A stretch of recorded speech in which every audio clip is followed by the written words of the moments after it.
We are back in the limelight with yet another extraordinary entrepreneur. But before we get to that, I do want to remind you that these videos can be seen on Binge Networks, Roku, Apple TV, Amazon Fire, Google Play. We're also on Dailymotion and another 100 smart TV apps. Want to remind you, too, that the podcasts are on Apple Podcasts, Google, we're over on Amazon Music, iHeartRadio, Stitcher, Spotify, Pandora, and Podbean. Do get over to pressreader.com. That is where you're going to be able to take a look at the digital magazine. It is in the limelight with Clarissa, intelligent media for the savvy entrepreneur. And there is lovely Lady Carnarvon, who owns Downton Abbey. Yes, she and Lord are the owners of Highclere Castle. I'd be remiss if I didn't tell you and remind you about my collaboration with my news desk. Adore my news desk because I'm getting out news releases and press releases about everything that's happening here in the limelight with Clarissa and getting to journalists all over the world. Who doesn't want to do that, right? So do remember, mynewsdesk.com. All right, without further ado, I'm going to bring on, I've had a lot of interviews recently that are from corporate to entrepreneurship. A lot of people take the jump, make the jump, want to risk, don't really want to risk, but they take the risk and do it really successfully. And when I saw our next guest's profile on another platform, I definitely wanted to have her on her show because I wanted her to talk to us about how she did it and all the trials and tribulations and the grand successes. There she is, Amy Mahjoory. I'm hoping I'm saying that right. That was perfect. How are you? Yay! We strive for perfection here, Amy. Well, glad that you're on the show. So successful are you. I love looking at your website. I love your story. And the fact that you are now have your own show on HGTV is something really extraordinary. So take us back to, I was in corporate and I wanted out. Oh man, that feels like 9 lives ago. Yeah, my background's very traditional, just like most people out there. I was born to go to school, get good grades, and then get a job that I was going to stay at for the next 20 years to collect my secure and stable paycheck until I, retired. And for me, it took me 14 years until I realized, what am I doing? The one and only job offer I got out of undergrad, I worked at Dell Computers for 14 years. And then I was addicted to those home renovation shows, like a lot of people out there, specifically HGTV. Right. And I was like, you know what? I want to go flip a couple of houses, just for fun until I figure out my next corporate move. Right. And I didn't know what I was doing. And yeah, there was a ton of fear, even as just a hobby, a side hustle, because the fear of the unknown, right? And so I've always believed in coaching and mentorship and aligning yourself with the people on the same mission as you. So even as a hobby, I started working with coaches. And what was cool about that experience is I was still working my corporate job, never really planned to leave it, but because of the success I had as a result of working with coaches and mentors, this side hustle ended up taking off in just my first year. And I always say on accident, I ended up buying, renovating, and selling 10 properties in downtown Chicago while working a full-time job. Wow. And that's when I really woke up and I was like, what am I doing? Like, this is my passion. I love the transformation process. It was still scary to cut the cord, because working for yourself, you never know when you're going to get that next check. But I did it and I've never looked back. Yeah. There's one of the quotes that I love to say, and that's if you don't want to work a 9 to 5, be prepared to work 24/7, right? So when you what you think were the most challenging things apart from taking the leap and facing the risk when you decided to cut the cord, as you say, the new challenges and maybe frustrations of the new gig were what? That's a great question. The very first thing that comes to mind is trying to convince my friends and family members that what I was doing was the right decision. I had so many naysayers, so much negativity. I lacked support from my inner circle. And it was frustrating. And whether it was right or wrong, I used that negativity as my momentum to prove them wrong. I'm going to do it. I don't need your help. So I really focused on my why, right? Like why was I trying to do my own thing and get out of the rat race? And I just stopped wasting my energy and breath on people who didn't support me. Over time, they learned and started to support me. So I would say start working with creating accountability groups. Really know what's your why. Your why is going to be that driving, motivating force. If your why is not emotional, then maybe we need to revisit your why and make sure that it is emotional so that it pushes you every day. Yeah. But that was one of the biggest challenges. In addition, I'd gone into an industry I knew nothing about. So even though I had coaches and mentors, I'd never done real estate before. So the second most challenging thing was building my power team. Who's going to help me execute these daily tasks? Right. So learning curve, power team came after follow my gut, listen to my gut and follow my passion. Get rid of all the naysayers. Don't fall down that path for sure.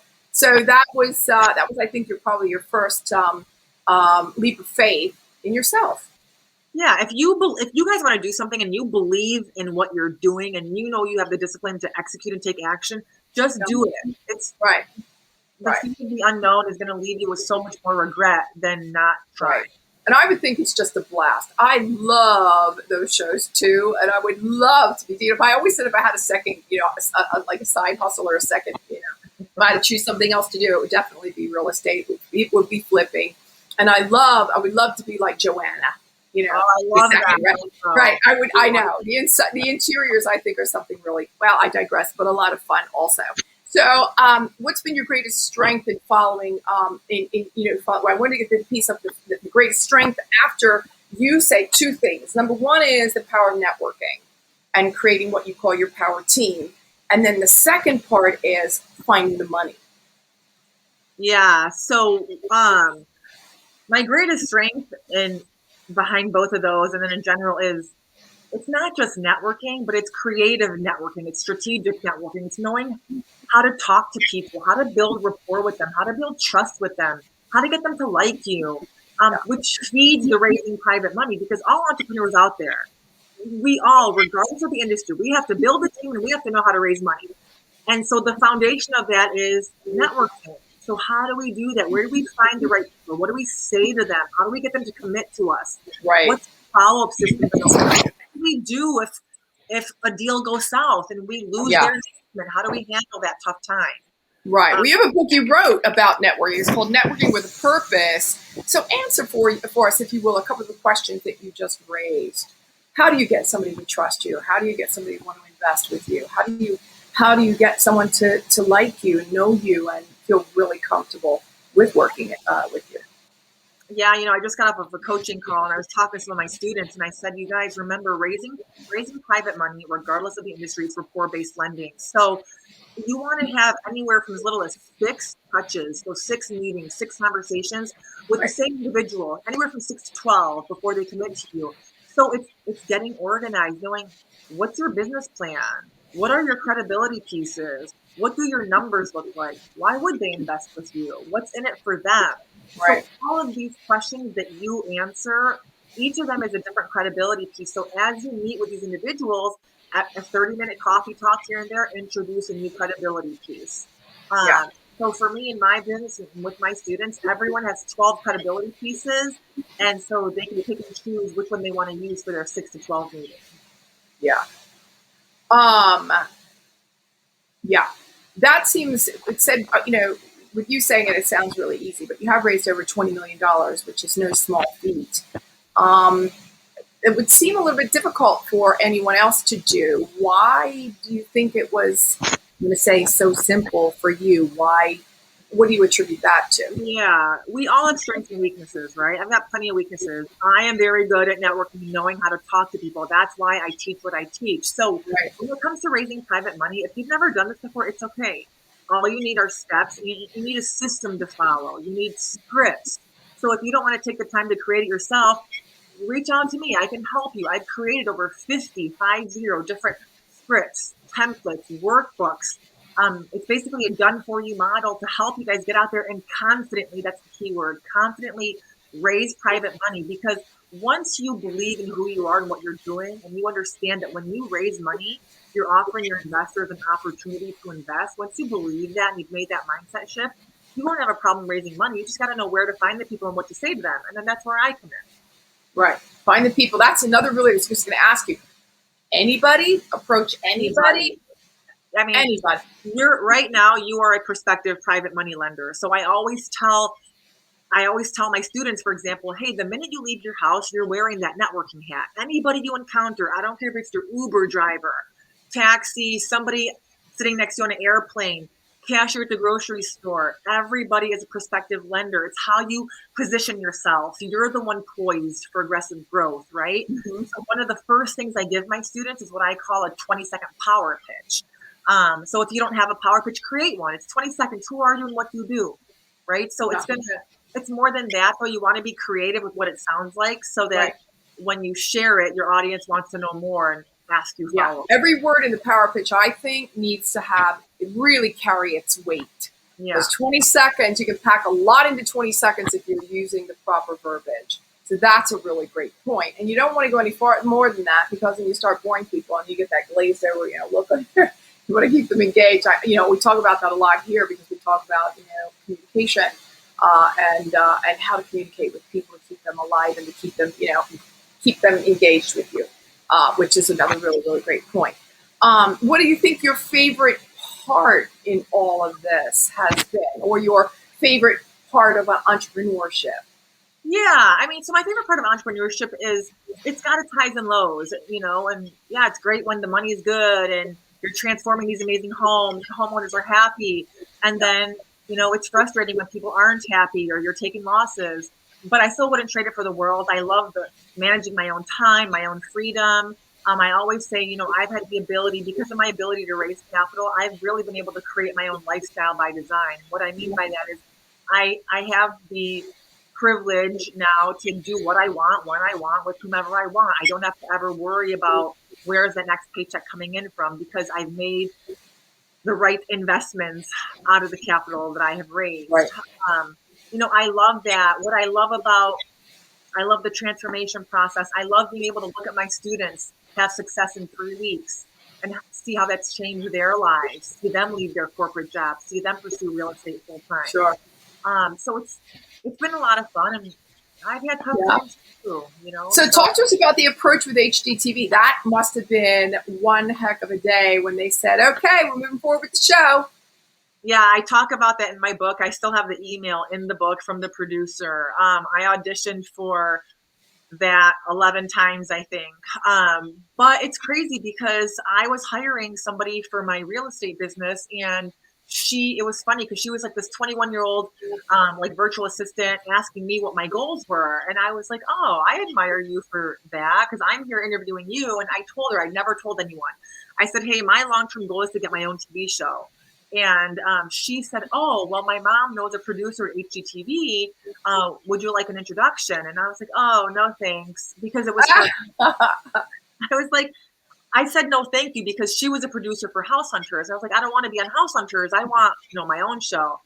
2 days later, I called this girl back and I was like, yes, I'll take the introduction because you never know what doors it's going to open. Right.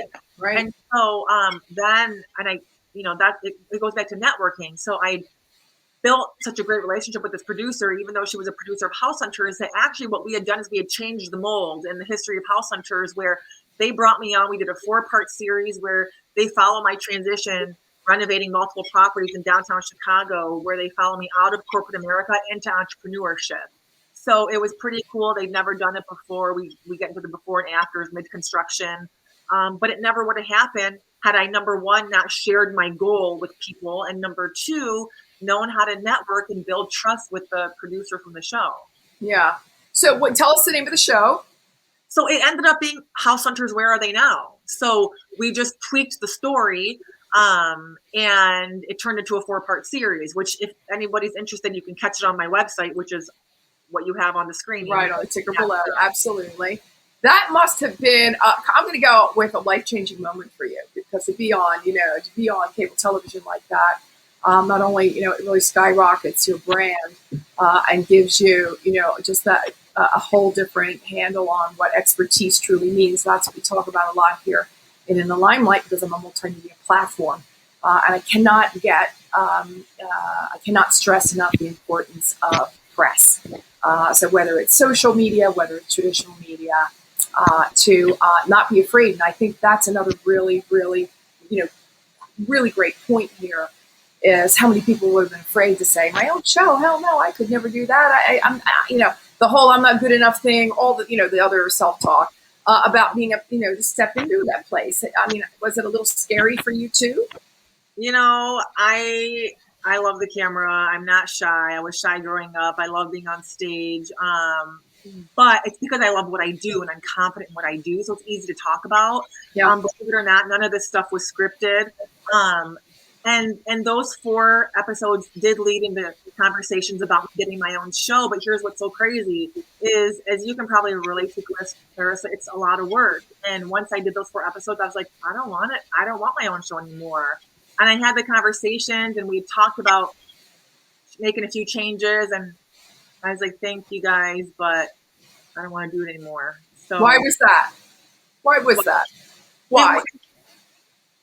It was fun, but that would have been my job. And I loved it, but I didn't want to commit 70 hours a week to just having my own show anymore. I really loved the coaching. I wouldn't have had time for that. I really loved the flipping on my own and being more intimate and involved with my team every day. Right. It did not work for me. I enjoed those things. Right. You're also doing a lot of public speaking. I know that you, Yeah. a lot of, you're on a lot of stages. Well, I'm assured most of them have been virtual recently. But as we start, opening back up, I know you really love speaking too, and educating. I think your big thing is not only your core business, but also educating and helping, as you've been saying, coaching and helping others learn how to do what you do. Yeah, you hit the nail on the head, and I just didn't want to give that stuff up. So it was cool to check mark the box. I did it. I had the ability to work with HGTV, which was amazing. I still talk to them. And yeah, it's great. It's great for press. It's a great credibility piece, and I can always go back to them, and but I think I'm past that. I'm past that now. So. Right. So, okay, a couple of really quick questions. First of all, I want to remind everybody that you can find Amy. You can see the ticker at the bottom of the video here. You can find her also on Facebook at amy.mahjoory. You can also find her on LinkedIn. She's got her Instagram as well, same name. So social media, you can find her. You can find her over on her website. She's got a contact page there. I do like to ask people before they leave the show, and you cannot say marriage, children, those sorts of things, but what would you say that up until now has been your crowning moment? Oh man, this is going to sound crazy and it normally gets me emotional. I hope I don't get emotional now. My crowning moment has to be 2017 when I persevered through the most difficult year of my entire life. As I hold back the tears, so many of us talk about success and we don't talk about those failures. I do. I put them out there. I share the good, the bad, the in between. Right. I made a ton of money and I lost it all in 2017. I guess you could say I got greedy. I bought too much too fast. I started to deviate from my standard process. And I'm very transparent. I lost $1.4 million. And this isn't business money. This was my money out of pocket. I had to liquidate assets. I had to liquidate my stock market, my retirement account, sell all my rental properties to pay back my investors. I had to put investors on payment plans. 2017 was the worst year of my life. It was also the year I got engaged. I had to plan a wedding. And I had no interest in doing that because I spent every day of 2017 problem solving. But I'll tell you what, that year made me so much stronger. I would come home crying to my boyfriend at the time, now turned husband. And he was like, you got this, buckle down, figure it out. I could have filed for bankruptcy. Legally, I didn't have to pay anyone back. They made an investment, but morally, great thing to do, right? And so Absolutely. That was my crowning moment, though, was being able to figure it out, keeping every one of my investors on good terms. Maybe I'm still on good terms with one of them is getting a little annoyed, and I get that why he was frustrated, but that's a tough thing to do. So as you get out there and raise capital, make sure you understand how to nurture your network, how to take care of your investors, what the obligations truly are. Yeah. Make a decision. Are you going to come out of pocket? Well, I'm glad you brought that up because it's not always a rose garden, and there are a lot of ups and downs. As we know, it's a zigzag road to entrepreneurship, and some days you're up, and some days you're not so up. So I really appreciate you sharing that with us. Thanks very much for that. Yeah. I loved having you on the show. I wish you continued success. If there's any question that I didn't ask you that you would like to say something now, please do. Oh, thank you so much. For those of you thinking about, you're walking a fine line, you're thinking about, cutting the cord from your current job and pursuing entrepreneurship, regardless of what the industry is, just do it. You guys got this. You can do it. Lean on your coaches, lean on your mentors, create your own circle of trust, buckle down, create your goals, find your why, and you'll make it happen. I love that. And with that, everybody, I am going to give you an appointment for next week. We do thank Amy Mahjoory for being with us. I'm going to give you, again, appointment for our next episode of In the Limelight. Until then, bye, everybody. Thanks for listening to this episode of the In the Limelight podcast, intelligent media for the savvy entrepreneur. You can listen to this and all of my podcasts on Apple Podcasts, Google Podcasts, Stitcher, Spotify, Pandora, and Inspired News Radio. You'll find all of my videos and the In the Limelight digital magazine on clarissaburt.com. And don't forget to connect with me on social pretty much anywhere. Stay well until we meet again. In the Limelight.